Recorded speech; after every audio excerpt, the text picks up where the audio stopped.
African हाथी एक शानदार जानवर है।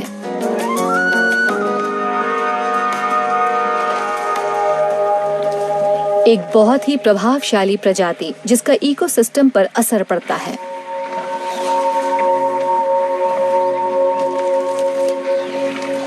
अफ्रीकन हाथी का चाल चलन बदलते मौसमों के हिसाब से बदलता रहता है। सूखे मौसम में ये अपने बड़े बड़े दांतों को सूखी नदियों में गड्ढे खोदने के लिए इस्तेमाल करते हैं, जिससे वाटर होल्स बन जाते हैं, जहां ये और दूसरे कई जानवर अपनी प्यास बुझा सकते हैं।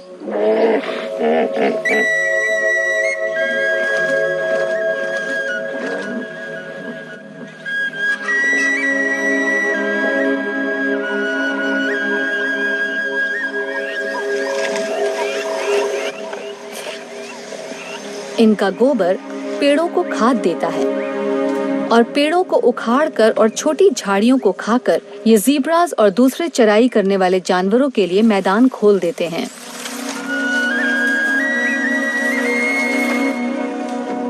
हाथी अफ्रीकन सवाना के इकोसिस्टम को आकार देते हैं, लेकिन इनका सामाजिक जीवन और मेलजोल कैसा होता है?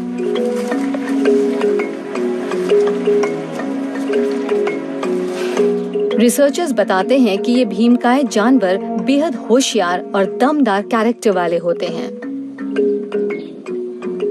हाथों की पर्सनालिटी और वो कैसा महसूस कर रहे हैं, इसका अंदाजा उनकी सूंड की नोक को ध्यान से देखकर लगाया जा सकता है। उनकी सूंड से ये भी पता चलता है कि उनका ध्यान किस तरफ है।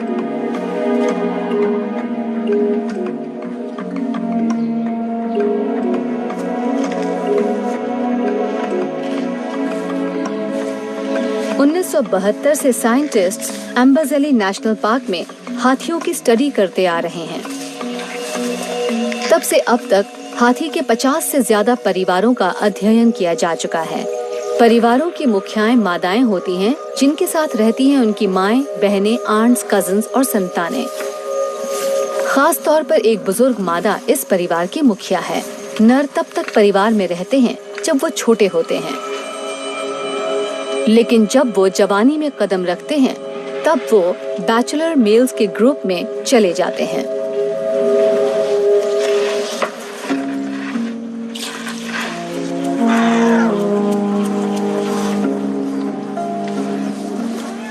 रिसर्चर्स ने शुरू में ही ये पाया कि परिवार की मुखिया मादा बहुत मिलनसार होती है और शायद ही कभी आक्रामक होती है। मादाओं के बीच दोस्ताना रिश्तों के साथ साथ बड़े शानदार तरीकों से मेल जोल होता है, एक दूसरे को ग्रीट करने से लेकर खेलने और सहलाने तक।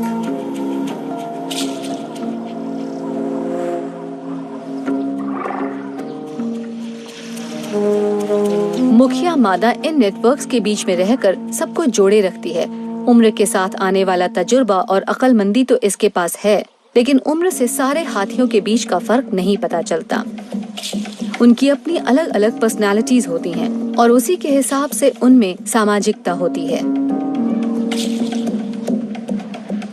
हाथियों के रिश्ते दूसरे कई स्तनधारियों से ज्यादा सोफिस्टिकेटेड होते हैं। इनकी जिंदगी में सोशल कमिटमेंट मायने रखता है। कूटनीति और भावुकता से भरा पारिवारिक जीवन पेचीदा हालातों में आगे बढ़ने में मदद करता है। जो मादा कम मिलनसार होती है, वो अक्सर अपने साथियों की तुलना में देर से प्रजनन करती है।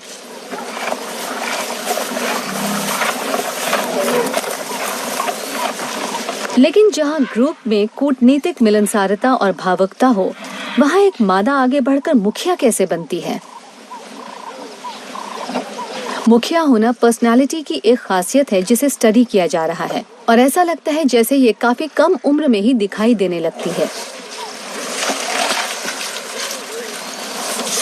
अच्छे लीडर्स कॉन्फिडेंट, सबसे जुड़े हुए, समझदार और बहुत इज्जतदार होते हैं, और उनमें एक जादू होता है।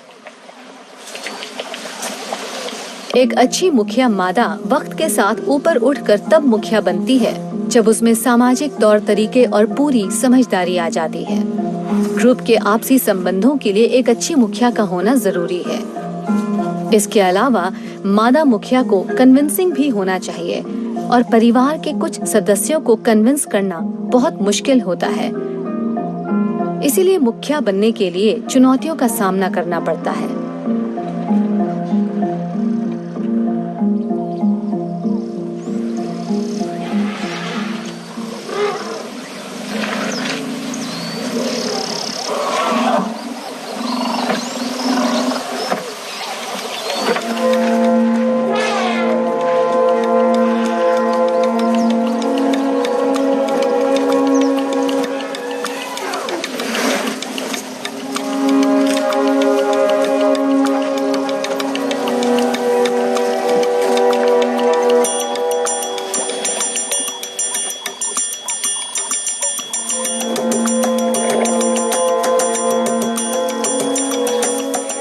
शेर आ रही हैं। सबसे छोटी मादाएं शेर की दहाड़ को नजरअंदाज कर रही हैं। लेकिन मुखिया मादा 60 की उम्र पार कर चुकी है। वो समझ गई है कि बच्चों को खतरा है। उसे अपने तजुर्बे से पता है कि शेर की दहाड़ को हल्के में नहीं लिया जा सकता। ये मुखिया गुस्से में है। आसपास खतरा मंडरा रहा है।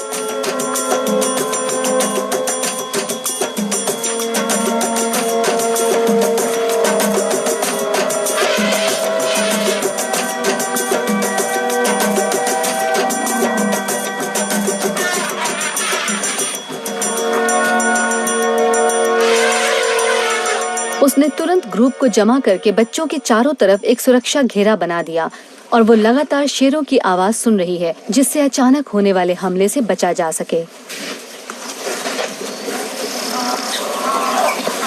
एक मादा मुखिया की उम्र ग्रुप को जिंदा रखने में बहुत बड़ी भूमिका अदा करती है।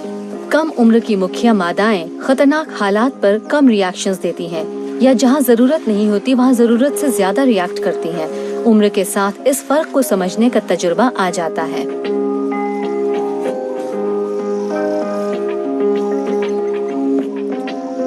लेकिन पर्सनालिटी में सिर्फ मुखिया होना ही मायने नहीं रखता है। पर्सनालिटी की दूसरी खासियत भी ग्रुप में आपसी तालमेल बनाकर रखती है। पर्सनालिटी की बड़ी खासियतें होती हैं स्थिरता और सबसे अच्छी तरह से पेश आना। स्थिरता ये दिखाती है कि किस तरह आप पहले से चीजों का अंदाजा लगा लेते हैं और उन्हें पॉपुलैरिटी में बदलकर ज्यादा प्रजनन करते हैं। क्योंकि बच्चे की देखभाल एक ऐसा काम है जिसे ग्रुप की सारी मादाएं मिलकर करती हैं। ये पॉपुलर होने और सबके साथ रहने के लिए अच्छा होता है।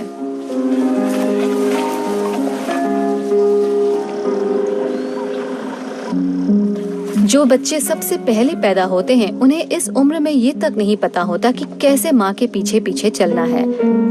वो बहुत सारे ग्रे कलर के पैरों और स्तनों से घिरे रहते हैं और उन्हें दूध की महक आती है। ये अक्सर आराम के हिसाब से दूध पीते हैं। ये बच्चा उस मादा के स्तन की बजाय उसके कोहनी को चूस रहा है, लेकिन ये जल्दी ही सीख जाएगा। कुछ ही दिनों के अंदर इसे समझ में आ जाएगा।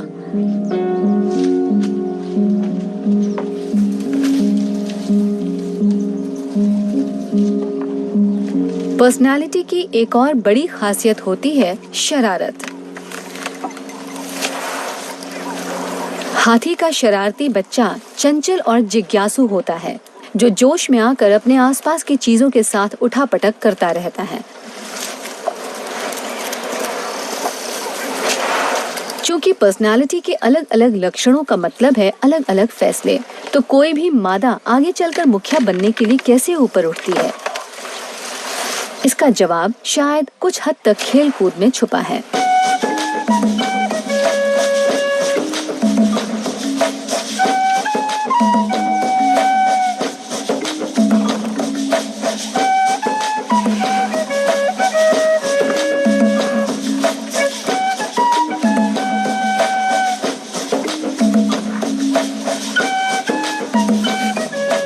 ये हाथी के बच्चों का फेवरेट खेल है, अपने सोते हुए साथी के ऊपर चढ़ जाना। खेल कूद से शारीरिक और सामाजिक चीजें सीखने को मिलती हैं।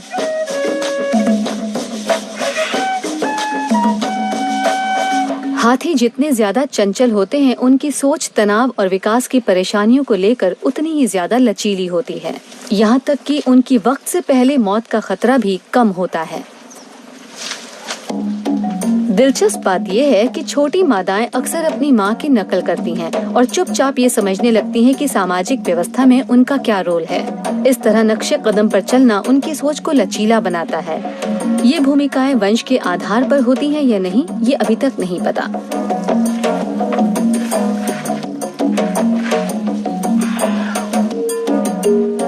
छोटे नरों के लिए खेल का मतलब है अनजान साथियों से मिलना। ऐसा करके वो आने वाले वक्त के लिए उन्हें दोस्त या कंपेटिटर्स बनाते हैं।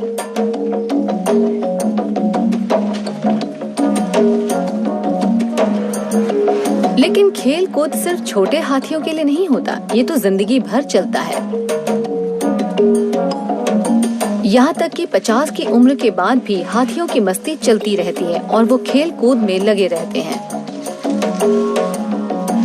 हाथी इस बात को अच्छी तरह से समझते हैं कि सीखने की कोई उम्र नहीं होती।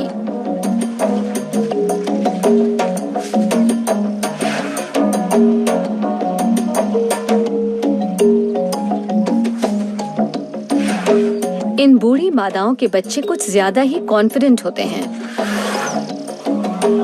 और ये बच्चे कभी-कभी अपनी माँ से काफी दूर घूमने निकल जाते हैं। जो माएं बहुत ज्यादा तजुर्बेकार होती हैं और खतरे को भांप सकती हैं, वो अपने बच्चों को घूमने फिरने और शायद शरारत करने की ज्यादा छूट दें। ये है फेलिसिटी, एक बहुत ही डिग्निफाइड मादा हाथी। एक गड़गड़ाहट और फिर कान पीछे की तरफ करके ये संकेत दे रही है कि ये आगे बढ़ने के लिए तैयार है। इस बीच बाकी परिवार के बीच थोड़ा सा ड्रामा चल रहा है क्योंकि एक माँ और बच्चा बिछड़ गए हैं, लेकिन अब चीजें शांत हो रही हैं। फेलिसिटी आगे बढ़ते हुए लगातार अपने कान खुले रखती है। वो गीली दिख रही है क्योंकि उसका टेम्पोरल ग्लैंड रिस रहा है। ये एक और संकेत है कि वो दूसरों को उसके पीछे आने के लिए बुला रही है।